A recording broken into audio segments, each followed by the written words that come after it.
All right, we are now recording. It's great news. We're just in time.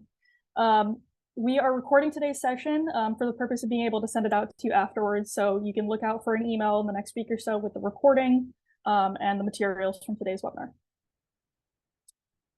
And just a quick overview of what we'll be getting into today. We have three great speakers on the line for you that I'll introduce in just a moment. They'll be talking about a variety of energy-related topics, decarbonization, financing, and then actually implementing projects for cities, especially lower capacity cities. After the presentations, each of the speaker presentations will have some time for a Q&A at the end. So like I mentioned, please drop your questions into the Q&A box. We'll get to those towards the end, and then we'll wrap up and send you on your way. Before we get started, just a quick introduction if you're not familiar with the Institute for Local Government. We are the nonprofit and nonpartisan training and education affiliate of the League of California Cities, California State Association of Counties, and California Special Districts Association. So we have the privilege and the pleasure of working with all types of local governments across the state. It's over 2,500 local agencies, cities, counties, and special districts. And our goal is really that anything that local government is working on, our goal is to be able to provide resources, training, education, opportunities like today to help you do what you do more efficiently and more effectively. And we do that in a number of different ways. So we have 4 different program areas where we work. The first is leadership and governance. So working with local elected leaders on how they can be the best leaders for their communities. Workforce development and civics education. So really preparing for that next generation of local government and public service workforce and creating strategies around recruitment and retention. Public engagement, so how local government agencies can build trust with their communities and better partner with their communities on all that there is that they work on. And then finally, sustainable and resilient communities, which is a topic that I think all of us here are interested in today, and just helping local government agencies build more resilient and thriving communities. We do this in a number of different ways with educational opportunities, technical assistance, capacity building, and bringing together local government agencies and local leaders throughout the state. If you're not familiar with our programs, other programs, we'll have some information towards the end of the webinar. Please check it out, and we'd love to stay in touch after this. And then finally, before we get started, I'm just going to briefly introduce all 3 of our speakers. We're really grateful today to be able to be joined by Rhonda Zaleka, who's the Market Outreach Manager with ClearResult, Delia Williams, the Finance Programs Manager with Southern California Edison, and Adriana Figueroa, who's the Public Works Director with the City of Paramount. We'll be hearing from all 3 of these speakers. Again, please feel free to drop any questions in the chat box. But without further ado, I'll pass it over to Rhonda. Awesome. Thank you so much, Nikita. I'm so happy to be here with you all. As she said, my name is Rhonda Zaleka, and I am the Market Outreach Manager for ClearResult. ClearResult is one of the largest providers of energy efficiency, energy transition, and energy sustainability solutions in North America. And it's a great opportunity that we get to speak here in front of you all to share the opportunities that are available for our local government agencies. So happy to be here today. You can go to the next slide. So today we're going to talk a little bit about strategic energy management and some of the programs that exist throughout the state of California, and really kind of break down the components of those programs, the benefits, and how it truly can support you in moving to a place of greater levels of energy management and overall reaching your sustainability goals. So we're going to go ahead and hop right in. So this is a general program overview of what you might see for some of our programs. We have programs throughout the state of California that work for both private and public entities. Within that public sector component, we work with cities, states, federal governments, counties, special districts, tribal entities, public and private universities, K-12 school districts, and that's throughout the state. And we have some programs that are more specified based upon where you're located in the state. And so I would encourage you, if one of these programs sound like it might be something that you're interested in, reach out so that we can connect you and make sure that what resources are available in your region of the state. But as an example, this is one of our programs that we have, which we call it the PEP program, which is the Public Energy Performance Program. And this program is launching in Southern California, so the SCE territory. And this program offers multiple pathways towards seeing your energy success, essentially. So it has a pathway that is our SEM, which is Strategic Energy Management, and it provides like an umbrella of overarching support. So it's very holistic in nature. We're looking at whole site-wide, not just project-based, but within the program, we also support the deemed, that prescriptive, as well as custom, those calculated and metered projects as well. So it truly is a program that is fully encompassing of any need or desire that you might have when you say, hey, I want to make improvements on my building, or what can I do to move us closer towards reaching our sustainability goals. This program is all encompassing and is able to provide you with those resources with additional support and coaching and technological support as well. Let's go ahead and go forward. So to further break that down, specifically for this program, as I mentioned, Strategic Energy Management is the holistic arm and the umbrella that kind of captures all additional savings that don't fall under the bucket of deemed, custom, or metered. So it allows you to be able to capture additional savings that ordinarily would not, count as a customer deemed project. So that includes those BRO measures, those behavioral, those retro commissioning, and those operational measures that potentially can lead you towards greater savings. That is captured within the strategic energy management bucket.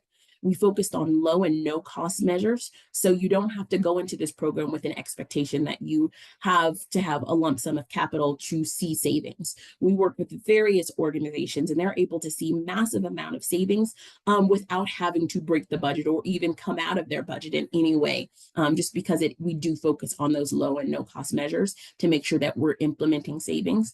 And then we then go back and look and see where can we find something that might apply for a deemed or custom rebate. Additionally, through the Strategic Energy Management Program, you get a one-on-one coach, a coach that will work directly with your site and provide incentives, provide support, provide coaching, provide guidance, as well as just that kind of accountability that we all need on this journey. We all work with large organizations that have many different things and various demands. And sometimes when you have an additional person, it's kind of like you're adding to your staff to be able to focus solely on energy management. That's that coach, and it can kind of help make sure that your organization stays on the path towards its goals. And so additionally, throughout that, we've worked on those deemed projects as well, and those deemed rebates.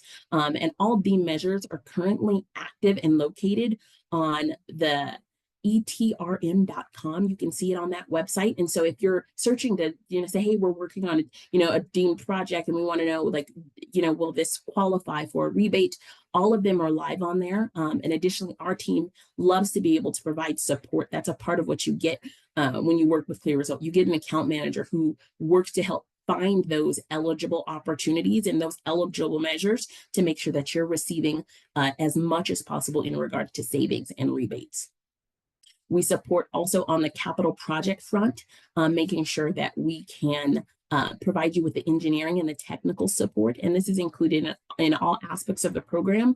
Or if you wanted to incorporate something like OBF, that on-bill financing, to try and make sure that you can bring that program to fruition. So truly, Clear Result is being able to offer you a large host of information. And essentially you get a staff member in, our coach that you receive, but then you also get unlimited supply of Clear Results engineering and technical support.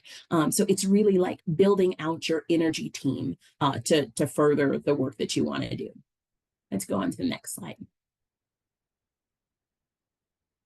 So with Strategic Energy Management, we focus on continual improvement year over year.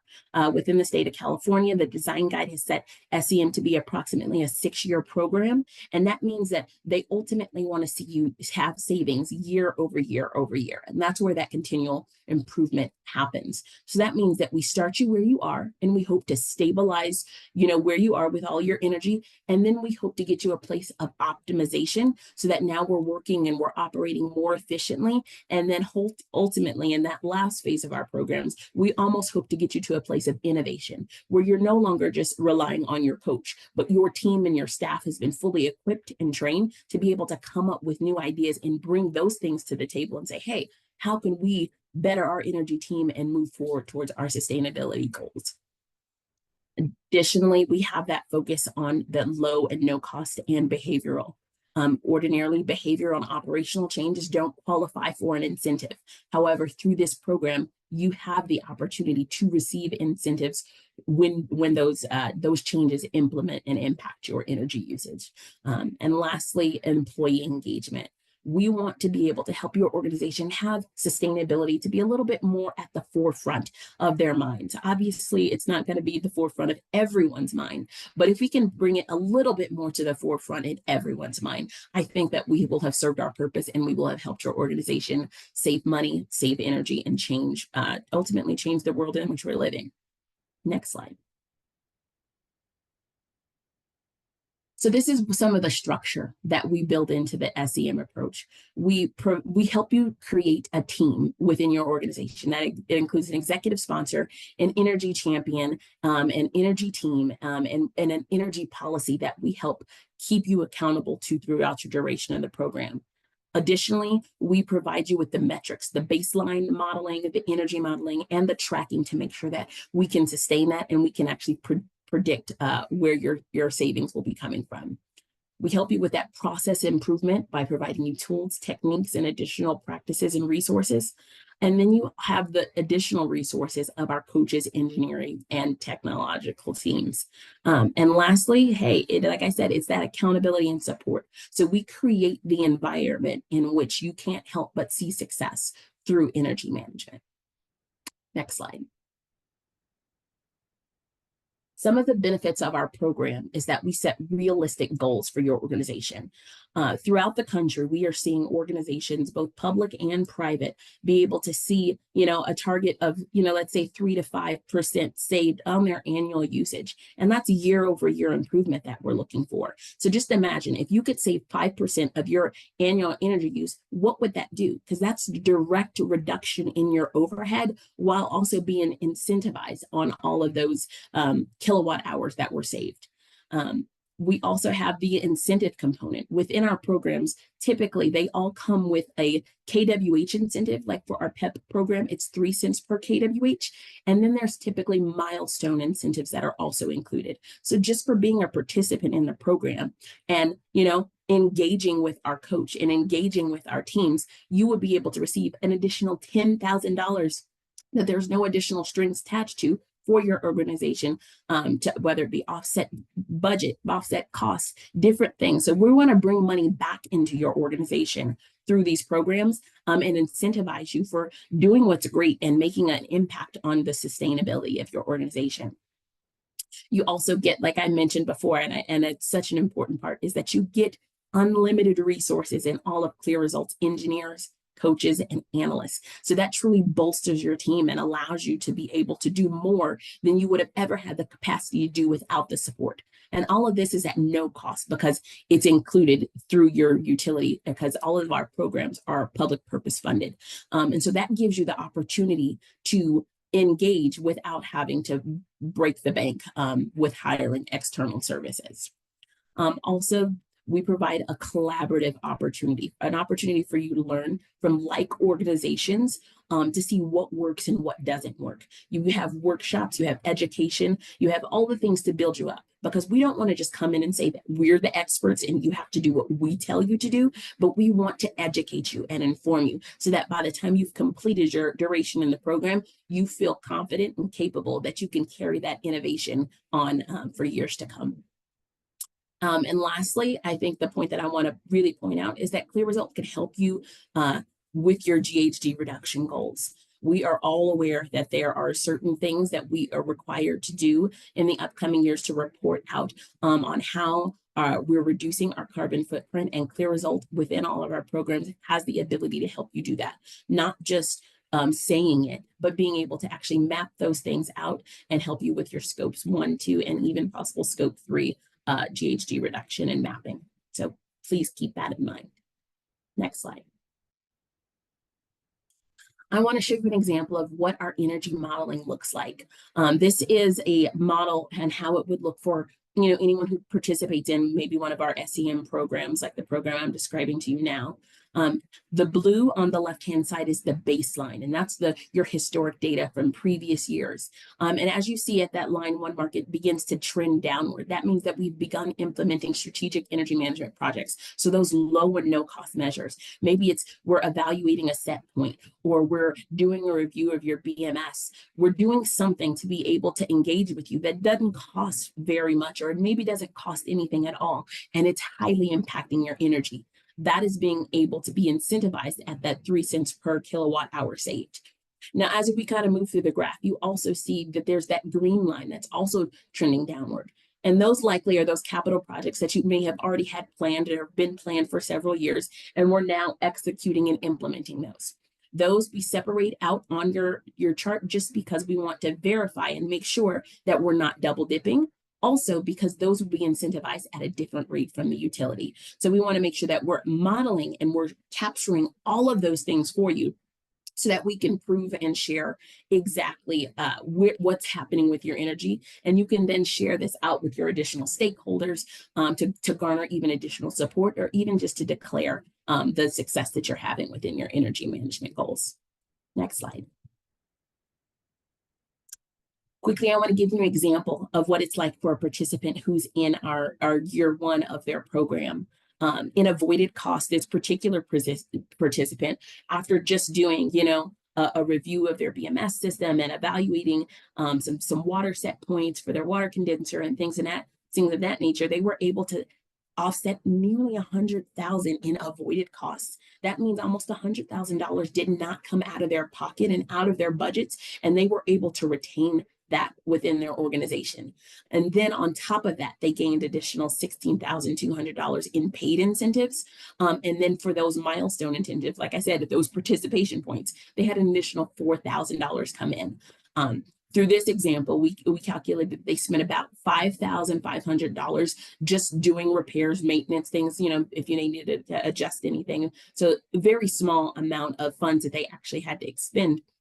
And on that, there was a 224% return on their investment, and their total financial benefit for that year was $112,400. That is amazing. And this is for, just imagine, depending on the size of your organization, it could be so much more than that. And that was only calculating 4% savings. So let's get into the commitments for our program in the next slide. There's no commitment. All of our agreements are non-binding agreements, meaning that there is no challenge or harm in joining the program. There's no penalty for not participating or not saving a certain percentage. We genuinely are here to help you save and hope to see you succeed. So ultimately, it's a win-win. And I know you're asking, like, well, what's the catch? And I promise you there's none.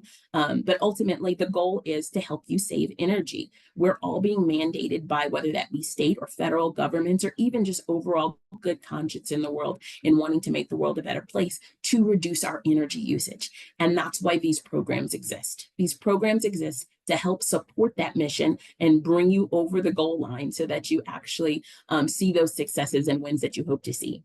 Our programs are participant driven, so there's not a large time slot that you're thinking that you have to give to these programs. It's ultimately up to you to be able to engage with us and see the results and things that you want to see.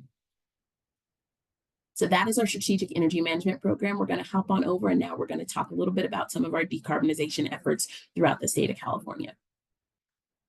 So within our decarbonization, Clear Result, like I said, we have done so much to expand, but we recognize that it's very important that folks also are reducing their carbon footprint. And we've created plans and purposes to be able to do that. So we're going to hop onto our next slide.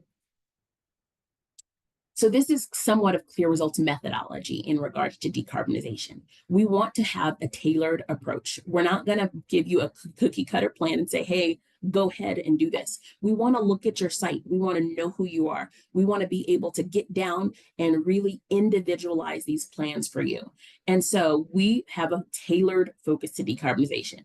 We also believe in data-driven reductions, which means that we pinpoint emissions, and cut back through analytics. Like, we don't want to just say, oh yeah, this works. We want to know what will work for you. So data speaks and we listen. Also, we focus on how can we seamlessly execute this. We don't want to just come in and uproot everything that you're doing, but we want to work right alongside with you, aligning with your sustainability goals and helping you get there step by step by step. Some of the program options that we currently have available within California, we have one that is currently active in Silicon Valley. Clean energy. It's a very exciting program. It's an SEM style program that focuses on decarbonization, and that team is doing great work. We also help support with the DOE IAC grant program and helping finding grants. And then we also offer individual consultations and services directly to you. So let's say that there's not a utility sponsoring one of our decarbonization programs in your area. That doesn't stop you. You can still come directly to ClearResult and receive support, consultations, analysis. And so I want you to know that that is available to you and very, very important. All right, I think I have one more slide and I just want to break down a little bit more. So this is overall the approach to ClearResult's decarbonization. We focus on that energy efficiency. Really, how can we optimize you, generally speaking, on your HVAC, your lighting, your plug loads, etc. And then we go in to think, okay, now what's going on the operational level that's impacting your carbon, and we focus on that energy management, which is why these programs align so well with the rest of our strategic energy management programs. And then we see how can we focus on electrification, and we move you to say, okay, where aspects in your organization can we support in electrifying, or is that beneficial to you? And then we look at your renewables, fugitive emissions, and environmental factors. And so that allows us to kind of step by step take you from point A to point B in reducing your carbon emissions overall. Lastly, I just want to thank you so much for your time. On the next slide, I appreciate you giving me the opportunity to speak and share about ClearResult's programs. Please feel free to reach out to me, no matter where you are in the state, no matter what your role is. If you have questions and you think that this could benefit your organization, your agency, your city, your state, your county, any agency, please, I'd love to hear from you. I'd love to provide you with the right information and connect you with the right folks. So thank you so much. I appreciate it. Thank you so much, Rhonda, for that great information. And if you have any questions for Rhonda, please drop them in the chat. We'll pose them to her at the end of the webinar. I see a couple already coming in, but thank you so much, Rhonda. And I'm going to now introduce Delia Williams from SoCal Edison.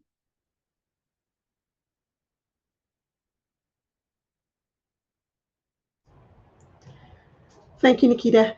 Good afternoon, everyone. My name is Delia Williams, and I am the program manager for Southern California Edison's customer finance programs. Next slide, please. Today, I want to give you an overview of our on-bill financing program. And on the next slide, we'll see some information about what is on-bill financing. This is basically a loan program that was established back in 2010 to help California utility customers meet their energy challenges and their energy goals by helping them find the financial resources to go through their energy projects, energy efficiency projects. So basically, this is a loan program that offers financing without any interest rates or fees attached to the loans. We can cover up to 100% of the project cost with these loans.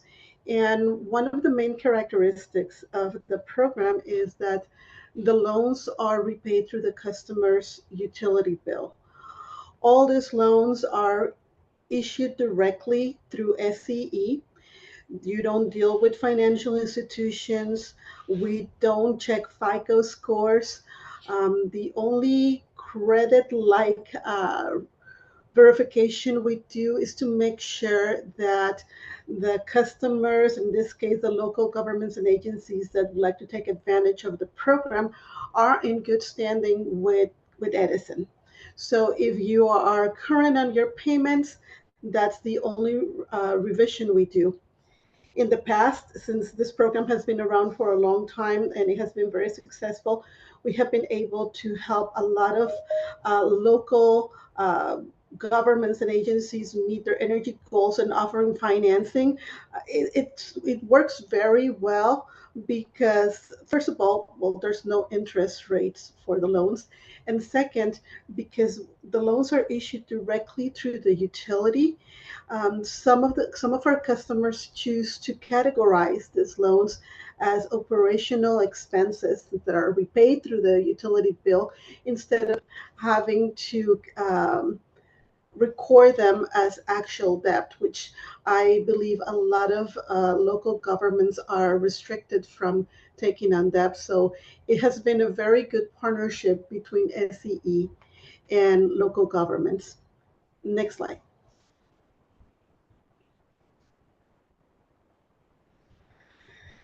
So, on-fill financing it's a program that is available for any customer that is non-residential in the state of California. For SCE, it has to be an SCE customer, and the customer in this case has to participate in an incentive or rebate program, similar or including the one that Rhonda just presented to us. Any program that is funded with ratepayer funds, that is regulated by the California Public Utilities Commission, being offered by an investor-owned utility like SCE, by a third-party implementer, or even from a regional energy network or RENs, can qualify for OBF or on-bill financing. Like I mentioned, you have to be in good standing with the utility. That is a requirement for the program. And there's two applications really, because OBF is its own program. You may apply for a program through an implementer or a REN, and then submit your application for financing. And we can finance up to 100% of the project cost, like I mentioned before. We need to verify documentation. We need to know what your project cost is. We deduct any incentives that you qualify for under the supporting energy efficiency program, like the PEP program that Rhonda spoke about. And then the difference between the two is the amount that we will finance, or up to that amount, I should say. There's several factors that determine the actual loan amount, and I'll talk a little bit more about that. And all the information needs to be submitted for your project when you apply for OBF. So we need to know, like I said, project cost. We need to know what is the expected energy savings from the project. And we need to find out what is the expected useful life. How long is that equipment supposed to last? The energy savings, or all of these factors, are very important to calculate our loans, because our OBF loans are meant to be bill neutral. We calculate our loans in a way that we determine, okay, this energy savings that this project is going to achieve equal this much on the customer's bill. And then we make sure that the loan repayment amount equals those savings on a monthly basis. So they should not be a financial impact to our customers, because you are repaying the amount that you are saving. And in reality, most of the time, our savings calculations are very conservative. So it is very likely that customers that participate in OBF might be able to see even a reduction on their bill right away. Of course, that there are many factors that would determine what your ultimate bill is, if you start having higher usage. Um, Weather has a lot to do, and those are factors out of our control. That's why our calculations are very conservative. But that's another way we make sure that our customers are protected and that we don't present a financial burden instead of trying to help, which is the purpose of the program. Next slide, please. These are the loan limits for different market segments. I'm going to, of course, focus on government and institutional customers. All of our loans, regardless of the market segment, have a minimum amount of $5,000. For government and institutional customers, we are able to finance up to $1 million, not per customer, but per service account. So if you apply for multiple loans at different sites, different meters, then the loan amount is up to $1 million for each one of those loans. I'm going to skip what bundle loans are. I will talk a little bit about that in a second. And then I'm going to move into the loan term. The maximum loan term is up to 10 years. So we can set up the repayment amount up to 10 years or the expected useful life of the measure that is contributing the most energy savings, whichever is less. I'm going to give you a practical example of that. Let's say that you're participating in an SEM program, a strategic energy management program, for example. If you do a capital project and you install an HVAC piece of equipment, that piece of equipment might have an expected useful life of 10 years. So we can, in theory, we can set up the repayment up to 10 years. But if you follow the strategic energy management approach, the regulations of that program sets the expected useful life to 5 years. So the maximum loan repayment term would be 5 years.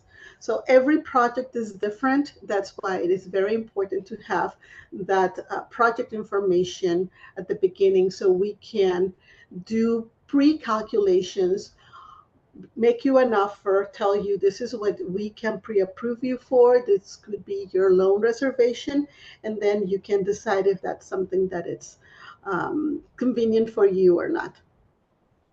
The other market segments, I'm not going to go into details, but I thought that it will be good information that you may want to pass on to your constituents or, friends, family, whoever. The program is available only for non-residential customers, but there's a little bit of changes on the loan caps. Obviously, when it comes to government customers, the risk of having a loan default is lower than when it comes to other market segments. That's why we are able to offer larger loans. We also have exception caps. We can go, if you think that $1 million is good, we can go up to $4 million per service account if you are working on a very good project that has very good energy savings potential. So every exception request is reviewed on a case-by-case basis, and it's reviewed by myself and other levels of management within Southern California Edison, depending on the dollar amount. And but the main factor is that the project is a very good opportunity. There's another thing I need to make very clear. There is California Public Utilities Commission restriction that says that loans that are over 250,000 should be funded without incentives. So if you have a large project that would exceed 250,000, we will give you a choice. Do you want a larger loan amount and you want to turn down your incentive through that other energy efficiency program? Or do you want a loan up to 250,000 and then you qualify for the incentive and the loan? Again, every calculation is a little bit different, but it's mainly based on this loan caps, loan term limits, and also the energy savings for the project. Next slide, please. This is a good representation of how the loan is calculated. As I mentioned, we determine the loan amount and the loan term. The loan amount equals basically the project cost minus the incentive. So that's very straightforward.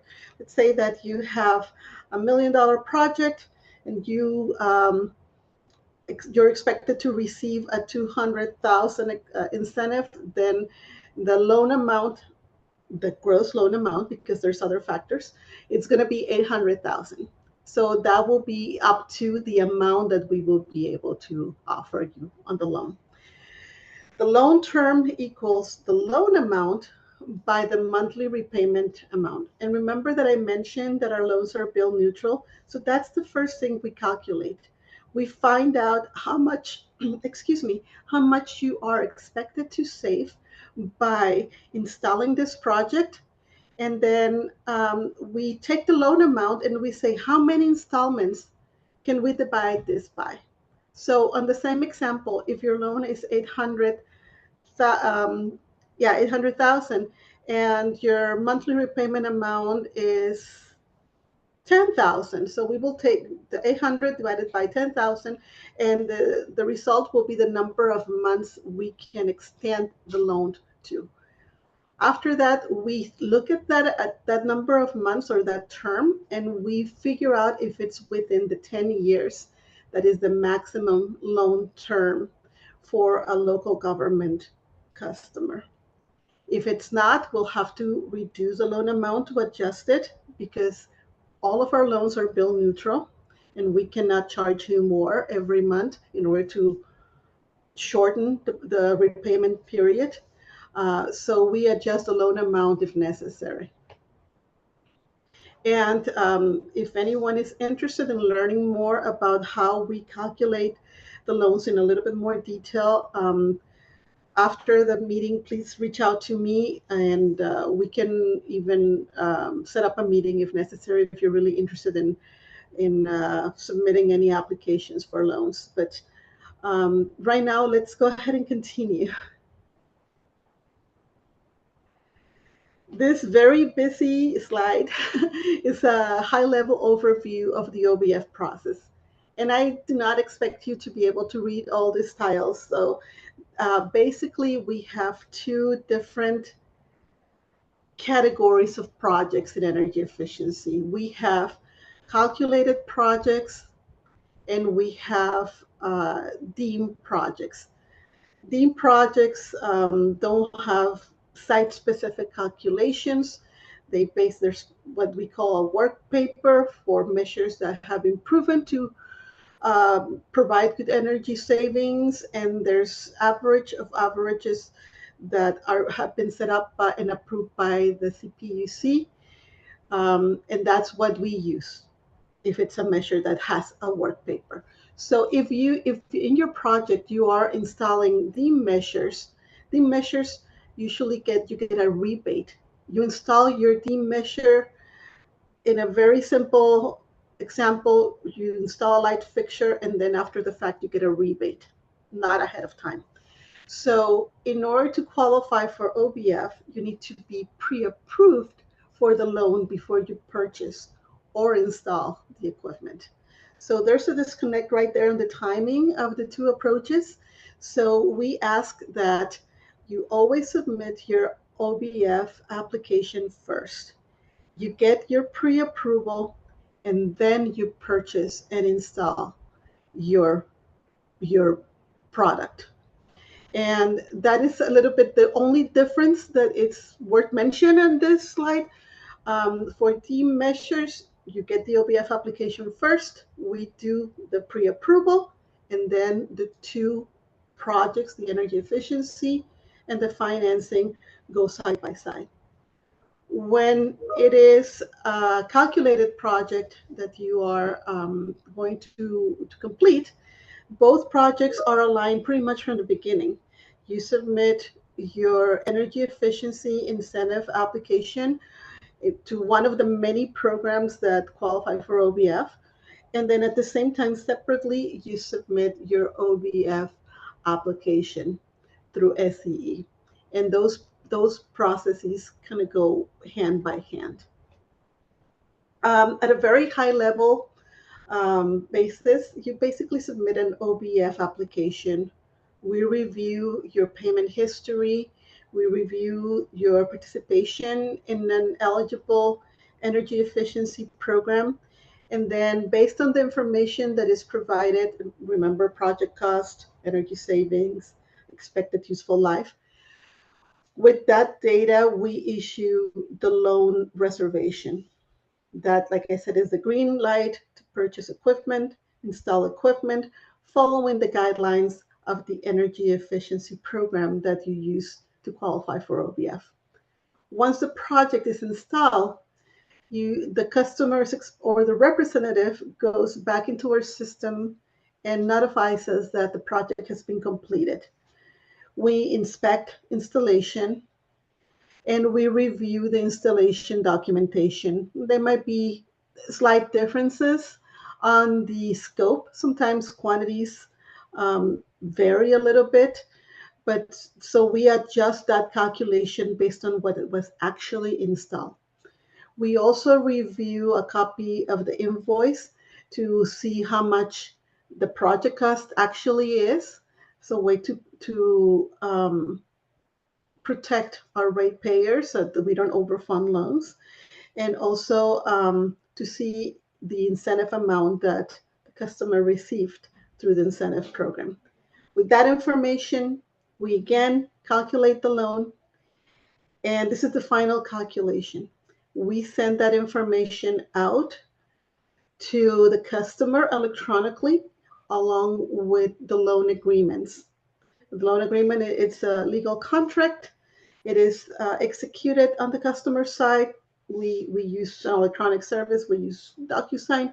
We get it back immediately, and then the contract is countersigned by SCE management. Once it's signed, we process the loan funding and we issue the loan according to your needs. If you want to be the payee for the loan, by default, customers are the payees. But we also give our customers the option to select an implementer. If you're working with a company that is helping you with your project and you just want to be the pass-through, you don't even want to have to cash the check and then pay your vendor, you can select that vendor as your payee, and we will issue the loan funds directly to your contractor. So that's another level of simplicity and convenience. Next slide, please.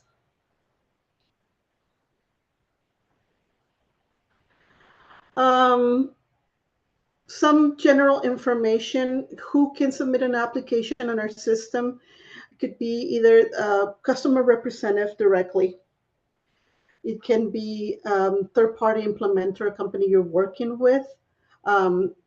Actually, a third-party implementer will be someone like ICF, for example, that Clear Result, someone that is managing a program in behalf of a utility, and they are in a contract with SCE to manage that program. They can submit an OBF application on your behalf.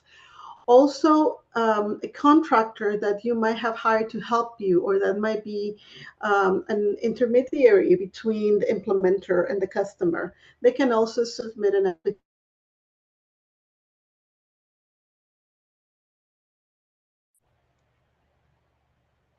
Hello, can you hear me? We can hear you. We lost you just for a moment. Go ahead. Okay, sorry, that was very strange. So yes, basically customers, implementers, or trade pros can submit applications on behalf of the customer as long as the customer authorizes them. All of our applications are electronic.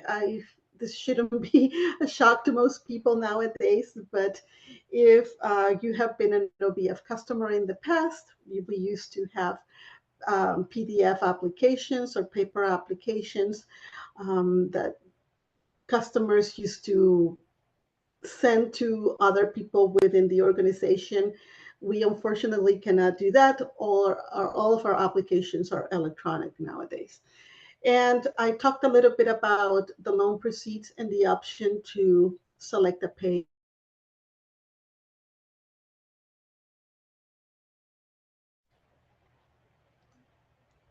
Delia, can you hear I us? apologize, I'm having some technical issues, but I'm almost done. So, yes, all loans are payable to customers by default, and you can select a payee. And you can visit scE.com on bill /on bill for more program information. And of course, to reach out to me directly if you have any questions or you're interested in submitting applications. We will help you step by step and guide you because every project is different. You may be applying to different energy efficiency programs in order to qualify for OBF. And depending on the program approach, the process is slightly different. So we can go over all those details. Last slide, please. Oh, it's actually not my last slide, but it was my last slide regarding bill financing. I wanted to also give you a little bit more information on another set of programs that are sponsored by SEE. These are the chief programs that are administered by the state of California with the support of Edison and the rest of the California investor-owned utilities. They are also known as Go Green Financing. Next slide. Now, Go Green Financing has 3 different distinctive programs. Unfortunately, they do not have a program for local governments and institutions. But again, I wanted to share this information at a high level so you can pass it on to people in your different cities and your areas. So there's a residential program. And basically, these loans are funded by third-party financial institutions, not by the utility, but they have much better credit terms because the investor-owned utilities like SCE provide financial support to make sure that the risk to those financial institutions is minimum. We have credit enhancements is what they're called. So by providing this funding, if the loan would go to a default, the lender gets to recover most of the loan. So the risk is very minimum, and because of that, those financial institutions can offer lower interest rates and better financing terms. Next, still here. I'm sorry. I apologize. The second program is Go Green Business, and it's for small businesses. Very similar to Go Green. And also we have a Go Green multifamily for apartment complexes that are deed restricted and they're low income. So they still get the credit enhancements. The Go Green Business and the Go Green multifamily give you the option of repaying the loan through the utility bill. So that's an added bonus. And another thing that is very interesting about these 3 programs is that you can finance up to 30% of your overall loan can go to finance measures that are not energy related. So if you have a restaurant and you want to update your food equipment, your restaurant equipment, for example, but you also want to remodel the chairs and the booths and the furniture in your restaurant, as long as that is 30% of the overall project cost, you can include that cost in the loan. So that's very convenient. Now we can move over to the next slide. Another thing I wanted to share is clean energy financing proceeding that is going on right now. And we can go into the next slide, please. Back in 2020, the CPUC issued a request for the utilities to explore new financing options for not only energy efficiency, but for all kinds of different clean energy technologies. As a result of that, the chief programs or Go Green financing programs I just mentioned were expanded to offer financing for measures outside of energy efficiency, and now they can include electrification measures, and they can include solar even.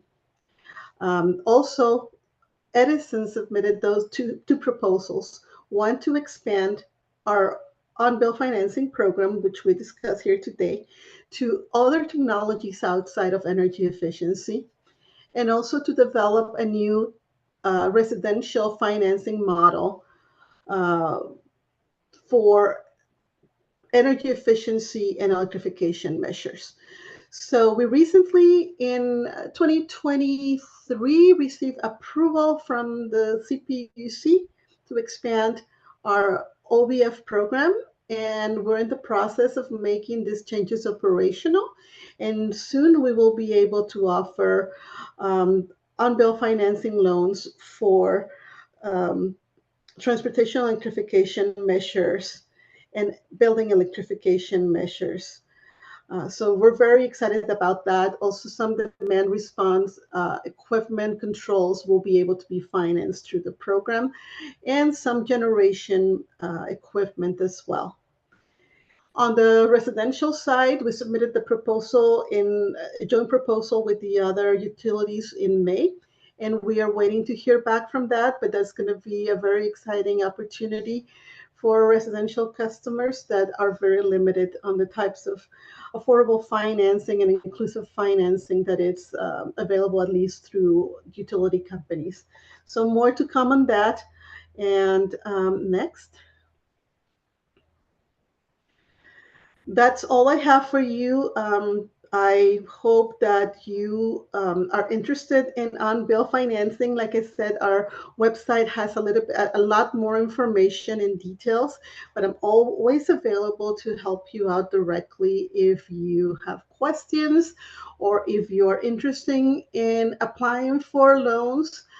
It's a very good opportunity of getting 0% interest loans that can have a long retirement payment that doesn't come along very often or in other sources outside of this type of programs. We're hoping to help you with meeting your energy goals and also make this a better world if possible. Thank you very much for your time and enjoy the rest of your day. Please let me know if you have any questions. Thank you so much, Delia, and appreciate you powering through the technical difficulties. It's kind of one of those days. Just as a reminder, we'll be sending out the presentations afterwards. So any and all of these resources, if you're interested, you will have access to these slides. And so with that, I'm going to go ahead and pass it over to Adriana Figueroa with the City of Paramount for our final presentation before we get into our Q&A.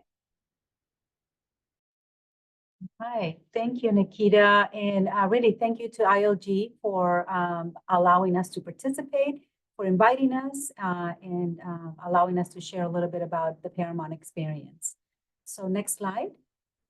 So a little bit of background about the City of Paramount. We are a general law city. We were established back in 1957. We're relatively small with about 4.8 square miles, and we're located within the southeast area of LA County, commonly known as the Gateway Cities.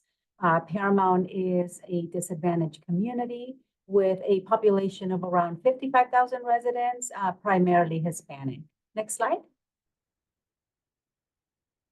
Okay, now, before I go into this slide, I would like to share that I've only been with Paramount for the past 6 years. And prior to that, I spent about 16 years in the city of Norwalk, which is also part of the Gateway Cities.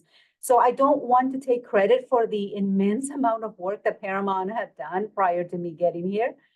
Paramount accomplished quite a bit, and I would like to think that we have continued that trajectory. So in terms of our sustainability and environmental progress over the years, the City of Paramount established a separate website dedicated to environmental issues. It's the ParamountEnvironment.org. Paramount was also recognized by the Institute for Local Government, or ILG, of course, under their Beacon Program for Sustainability Best Practices for 3 consecutive years.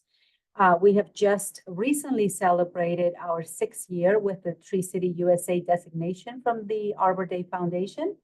And we have and continue to partner with Grid Alternatives, which is a solar initiative that provides solar panels for single-family residential units who meet the income criteria. Additionally, though, we've installed the very first EV charging stations in the city. We started with 2 units citywide, and we have now expanded, and I'll talk a little bit more about this in the next slides. We've also done LED retrofits wherever possible, and particularly as we're repairing lighting fixtures. And about 7 years ago, the city joined the Clean Power Alliance, which is a community choice aggregate joint powers authority. Essentially, this JPA purchases the power at a lower cost to be then distributed through the Edison infrastructure for our community. And we tend to be about 4 to 6% lower in terms of the cost. Next slide, please. So I'd like to talk a little bit about our climate action plan roadway and how we got there. Back in 2018, we were able to fund a Civic Sparks Fellow that assisted us in the preparation of our 2019 greenhouse gas inventory. In 2020, we were successful in being selected to participate in ILG's pilot program called Boost. That effort was incredibly instrumental in getting us to our cap. We had very limited funding. Boost engaged any and probably all partners that they had available. They worked with a consultant that had recently prepared the Gateway Cities COG's Climate Action Plan framework. And everyone pulled together. We worked effortlessly to get us to our goal, which was, again, to prepare the city's very first climate action plan. That document was then adopted in 2021. Next slide, please. So once we adopted our plan, it was now time to implement it. And as we all know, that can be a challenging endeavor. But our city was and continues to be very, very committed. That commitment involved incorporating an environmental sustainability section on our city council agendas every month. This is where we take items to council that involve environmental programs. And of course, for our fiscal year 22 budget, we included a CIP section dedicated to sustainability projects. Next slide. In terms of projects, we increased, as I mentioned before, our EV charging stations by applying for the Edison Charge Ready program when it came out a couple of years ago. That has allowed us to go from the 2 units, which has, by the way, 4 arms in total, those 2 units available to the community, to now 13 units or close to 26 arms now. These are level 2 chargers. That project is still under construction, and we anticipate that to be done by the end of this calendar year. Actually, within the next couple of months, to be quite honest with you. Additionally, we have made changes to our fleet where possible, and we have installed EV level 2 charging stations that are only dedicated to our fleet and not open to the public. For our fleet vehicles, we entered into a lease agreement with Enterprise that has allowed us to begin retrofitting our very, very old fleet with newer and more energy efficient vehicles. We've also partnered with Tree People for the development of our first urban forest management plan.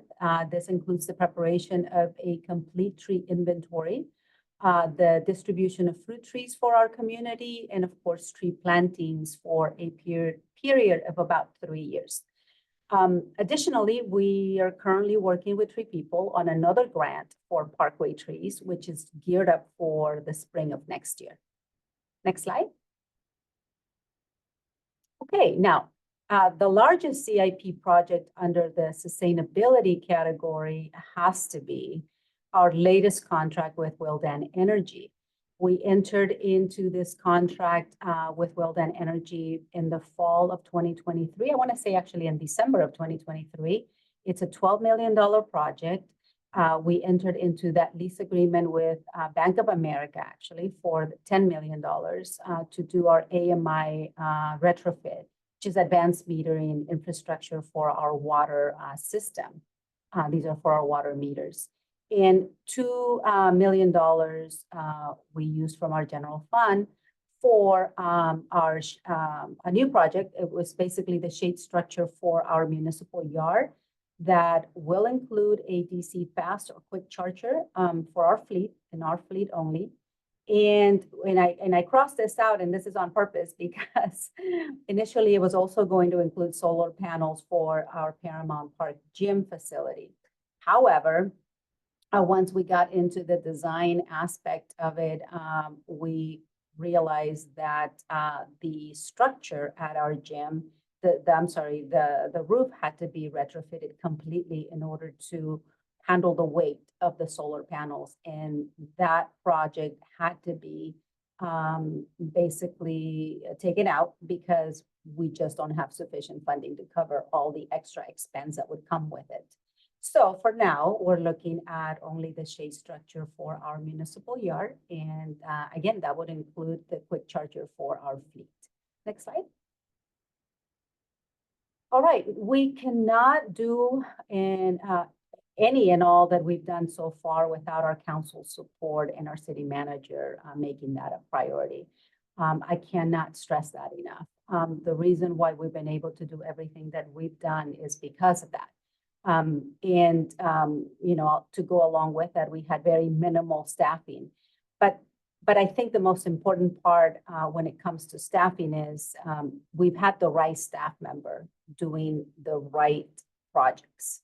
And that's critical because I always tell people this, you can have a lot of staffing, you can have a lot of people, but if they're not focused and dedicated and committed, you're never going to get to where you need to get.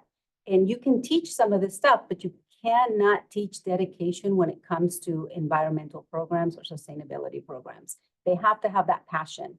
And we've been very fortunate that we've had that passion here in Public Works. And we've had that passion also with our partners in our planning department. And that has made it tremendously better for us.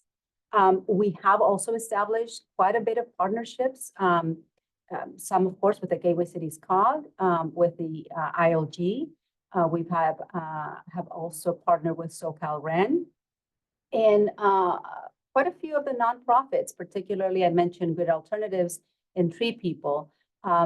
Tree People in particular, we have had quite a few, I guess, projects that we worked together on. Some we had led the way, another was the COG leading the way, and another one actually was a grant that Tree People went after and asked for our partnership in it, and we've been very successful on that front. But again, as I mentioned before, coordination among departments is critical, and particularly when it comes to sustainability projects, decarbonization and energy efficiency. Of course, working closely with our planning team is critical. And I think that was my last slide. And if you have any questions, I hope that I provided some information. I'd be happy to answer any questions that may come up in the next section. Thank you.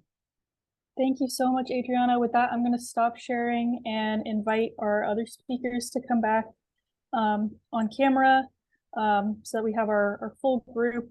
We have a number of questions that were submitted beforehand and also sent in live.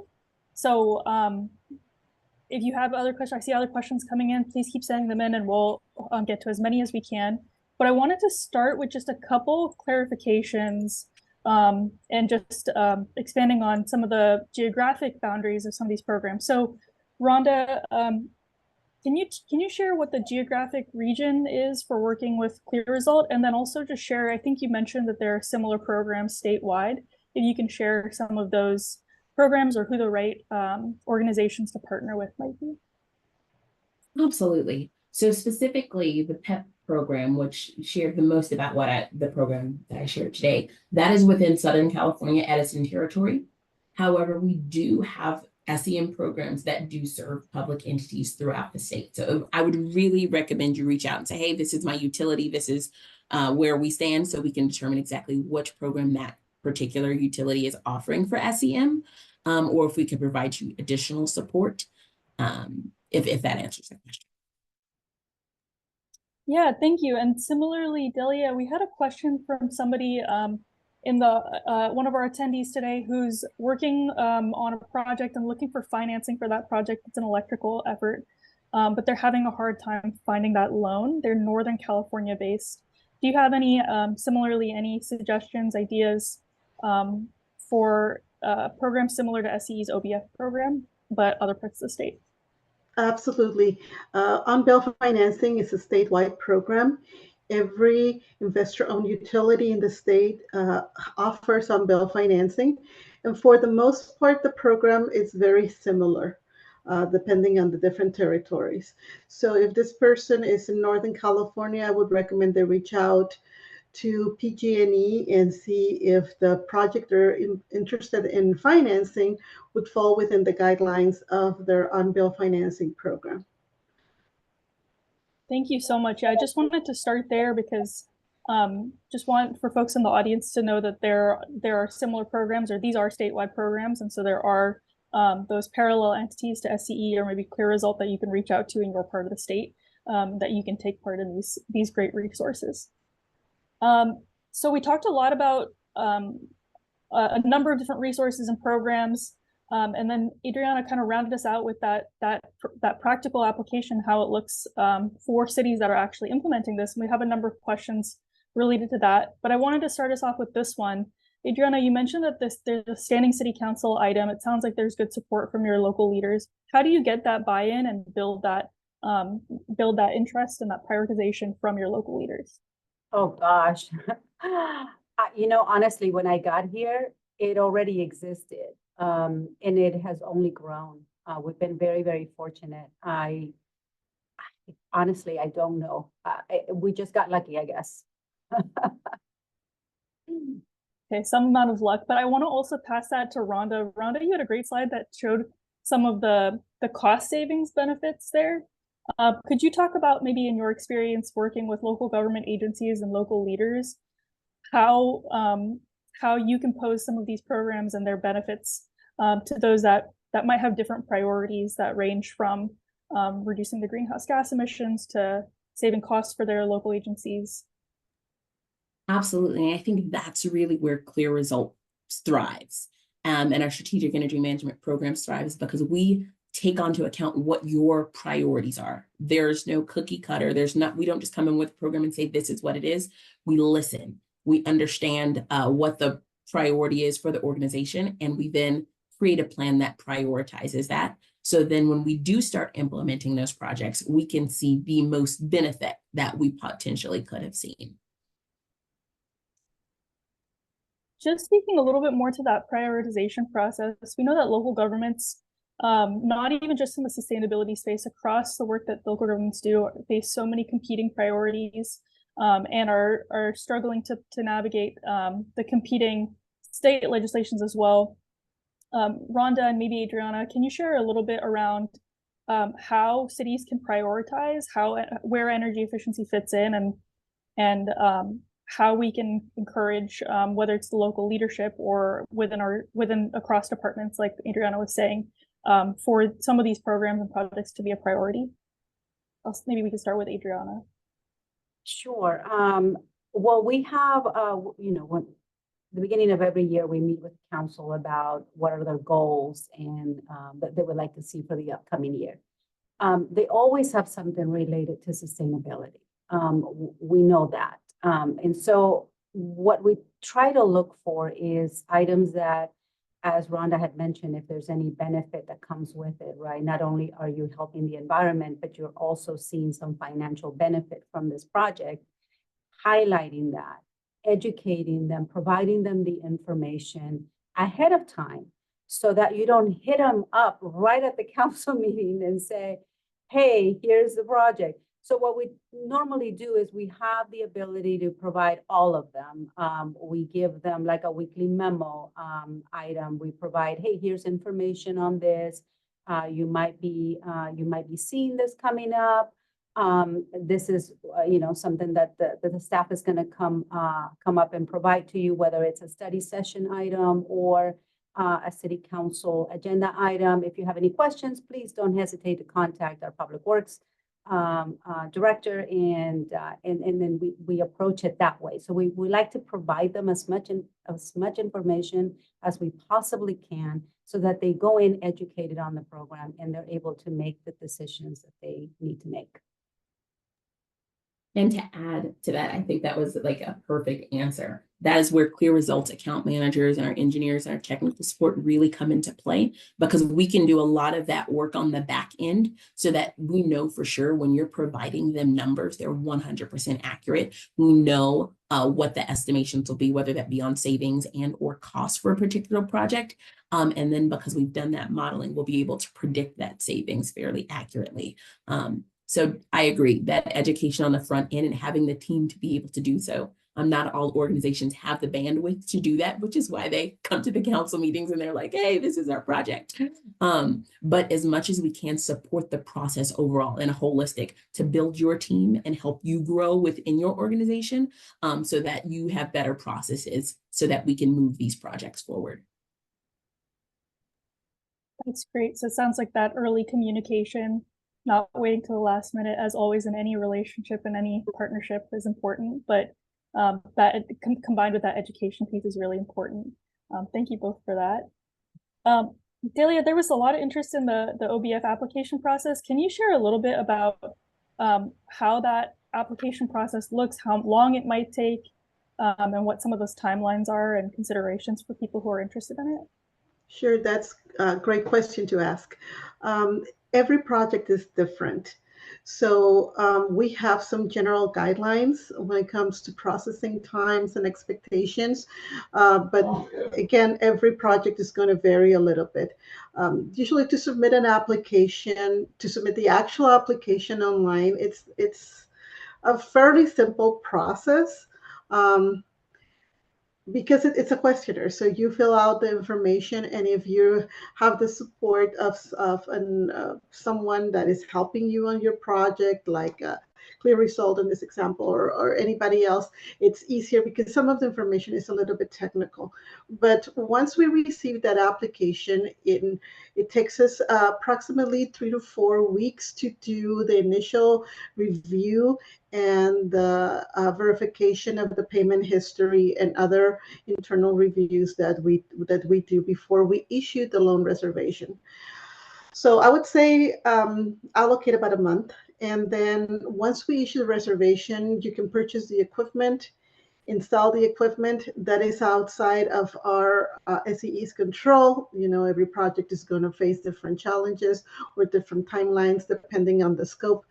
Once the project is installed and we receive installation information, we need to verify all that information. We need to do an inspection, or if your energy efficiency incentive program did an inspection, we don't duplicate. We ask for the results from that inspection, just to comply with the requirement. And that also takes about another 3 to 4 weeks to gather all the information, verify everything, and issue the loan agreements.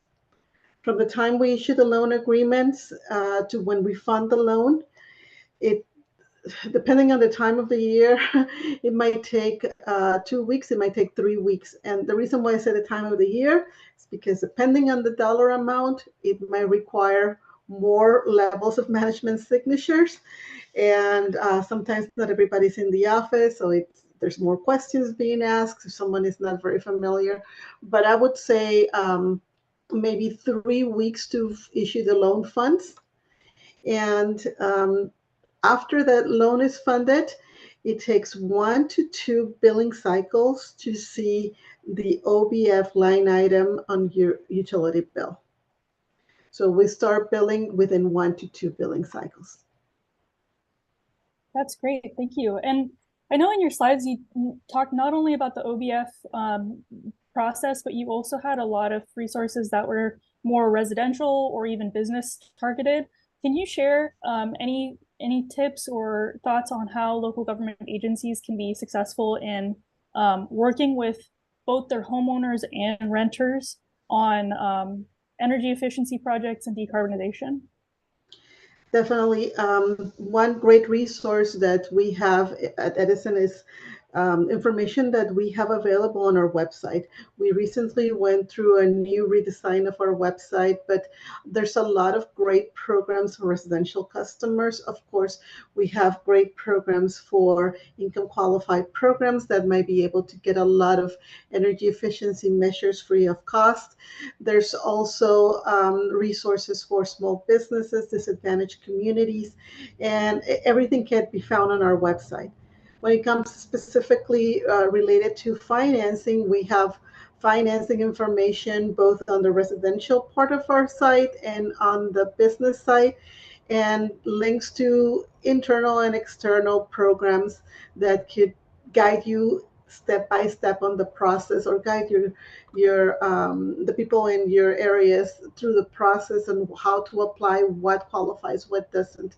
So I definitely recommend checking out the website first. But again, if there's any questions, I'll be happy to guide you through the process or put you in contact with people that might be able to give you specific information about other programs. Great. So it sounds like there's resources available that make some of these processes less complicated or maybe less technical, especially for the residential areas in the cities. And I wanted to also just pose that also to Adriana. Can you share any experiences with offering these types of programs or energy efficiency programs to any of the residential areas, whether it's homeowners or renters in your community, and kind of any thoughts that you've had around that?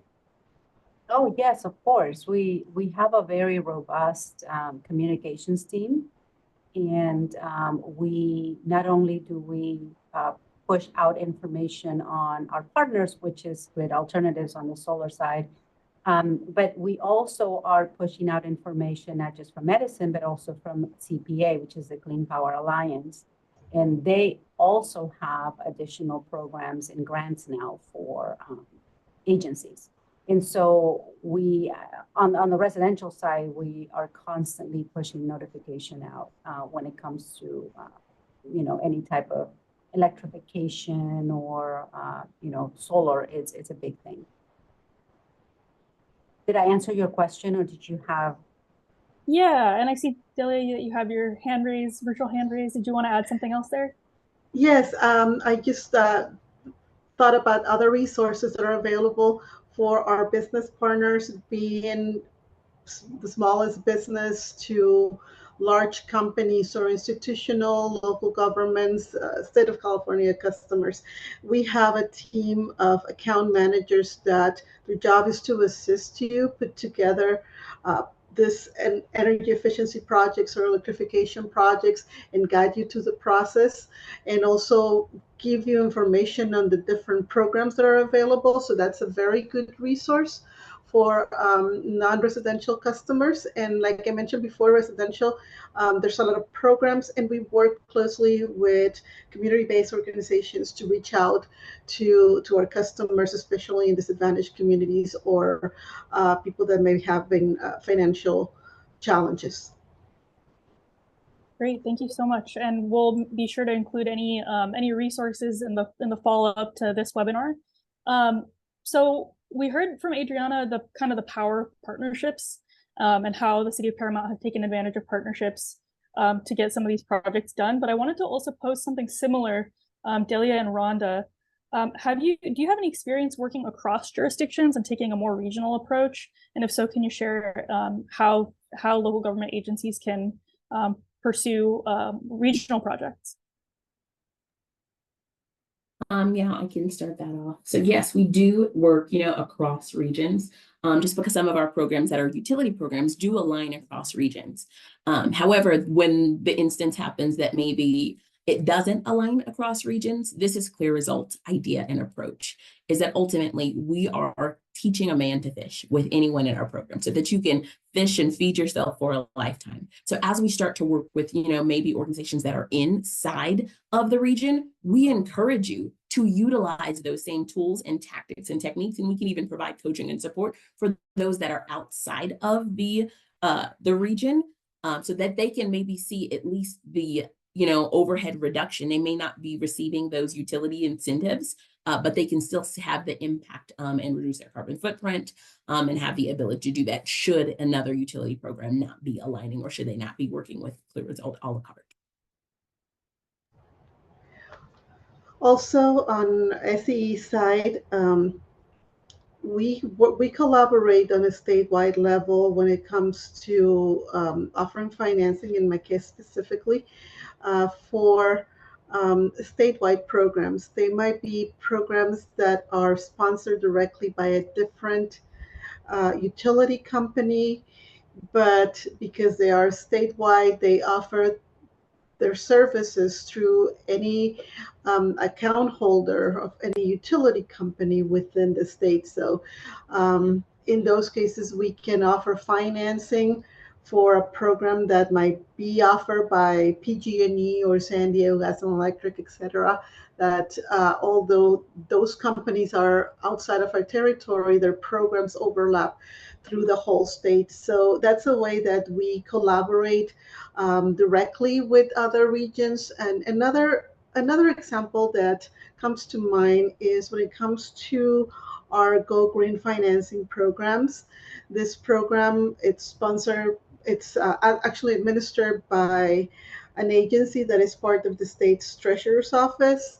And it initiated as just providing financing options to large utility customers. And throughout the years, the program has reached out to a lot of different municipalities and other areas that might not fall within the territory or may not be serviced by SEE or any of the large utilities, to be able to offer the same level of financing services and help customers. So that's another way we expand and we collaborate and we share ideas. And on a more personal level, similarly to what Rhonda was saying, if anyone reaches out to us and is interested in something that might not be necessarily offered by Southern California Edison, but we think might be a solution for the goals or the purposes that the customer is looking to achieve, we share whatever information we have. There's other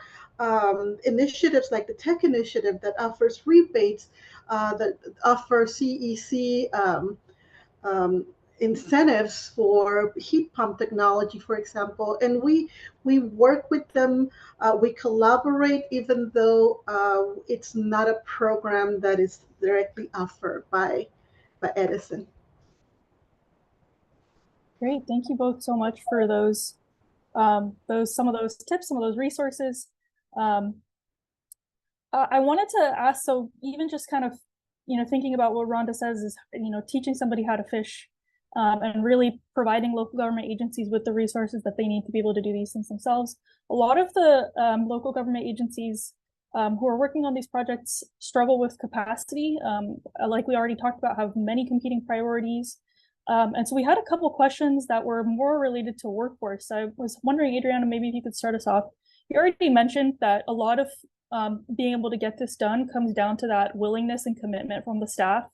But I wanted to ask, are there workforce considerations that you and your team at the City of Paramount have when thinking about trying to get some of these big projects done, or trainings or resources that have been able to support your existing workforce? Yeah, I mean, that's a good question. And we struggle with this every day, right? Very limited staffing. But as I had mentioned before, is having the right staff doing the right projects. And you cannot teach passion, right? And so we have a lot of dedicated people, not a lot, a couple, working on the sustainability side. But we also take advantage of, well, I hate to say take advantage, but we utilize our partners, right? We reach out to the nonprofits out there that know about these grant opportunities that are going to come up. And in a few instances, we have said, hey, do you guys qualify to be the lead on this particular grant application? And we'll join with you.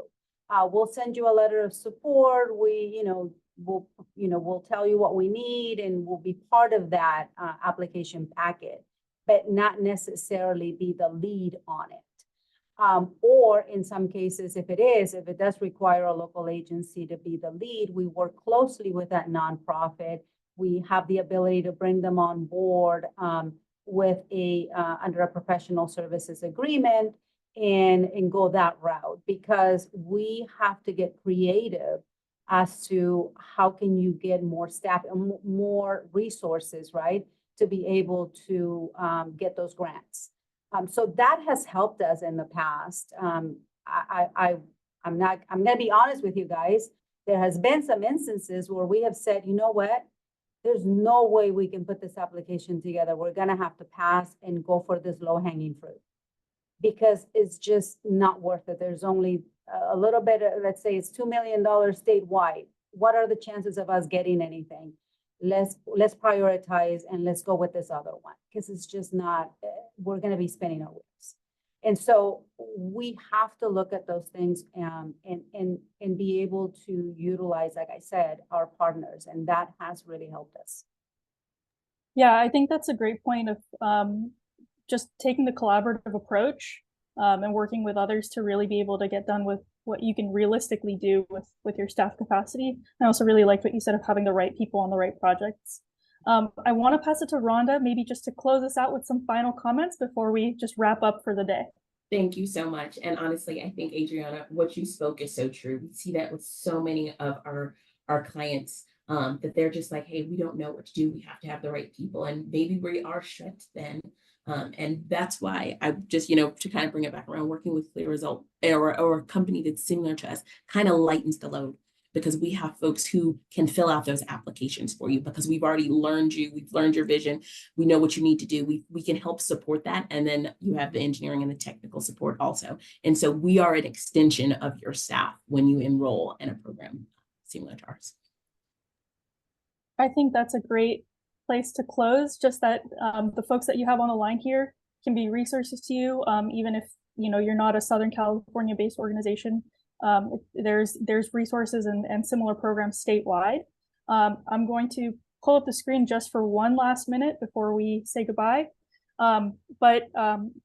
Just, Adriana already gave such a great shout out to some ILG programs, including our Beacon program and our Boost program. We can also be that kind of resource. Obviously, Rhonda and Delia are your go-tos for the more technical support in this space. But ILG also has a number of great programs. Anything that local government is doing, we're also looking at. So please feel free to check out our program, stay in touch. Like I've mentioned, this recording will be available, so keep an eye out for that by email with the materials as well. And I'm going to keep up our contact info and just offer, I think Adriana maybe has a closing word for us. Yeah, no, thank you. I meant to say ILG has been a tremendous amount of help to us.